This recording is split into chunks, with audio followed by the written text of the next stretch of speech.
আমার সোনা বাবা আমার মাথা আশ্রয় দিচ্ছে। আর আজকে আছে কুমড়ো ফুলের পকোড়া, আর এটা হলো ভুট্টা। তো হ্যালো এভরিওয়ান, আজকের ব্লগটা শুরু করছি তোমাদেরকে সকালবেলা। তো আজকে আমাকে কিন্তু রান্না বান্না করতে হয়নি, আমার শাশুড়িমা রান্না করেছে। সেই জন্য আমি আর আমার পাপা বাইরে বেরিয়ে একটু দেখছিলাম মেঘলা ওয়েদার, তাই ওকে সোয়েটার পরিয়ে দিয়েছি। রান্না বান্না কাজকর্ম সব কমপ্লিট, এখন হবে খাওয়া দাওয়া। আজকে আছে কুমড়ো ফুলের পকোড়ার সাথে আছে ভাত ভাজা। তোমরা যারা ভাত ভাজা খেয়েছো তারা তো জানো টেস্ট কেমন।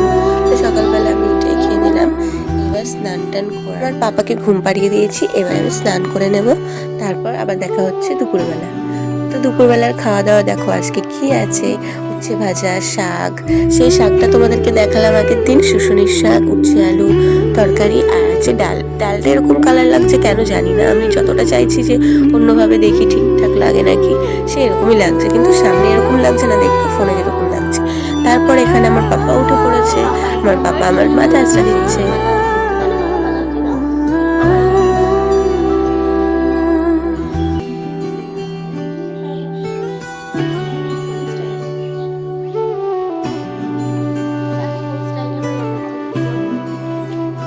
তারপর দেখা হচ্ছে তোমাদের সঙ্গে বিকেলবেলা। বিকেলবেলা আমি আর আমার পাপা ঘুরতে গেছি, আমার পাপা খেলা করছে, আমিও বসে বসে ওর খেলাটা এনজয় করছিলাম। তারপর বাড়ি চলে এলাম সন্ধ্যা দিতে।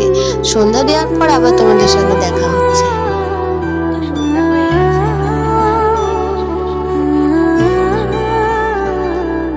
অনেকগুলো জামা প্যান্ট জমে গেছে, এখন আমি সেগুলোকেই ভাঁজ করব। সন্ধ্যাবেলা আমি জামা কাপড়গুলো সব ভাঁজ করে রাখি। তো তোমাদেরকে দেখাই এক ছুটকিতে জামা কাপড়গুলো কিভাবে ভাঁজ করলাম।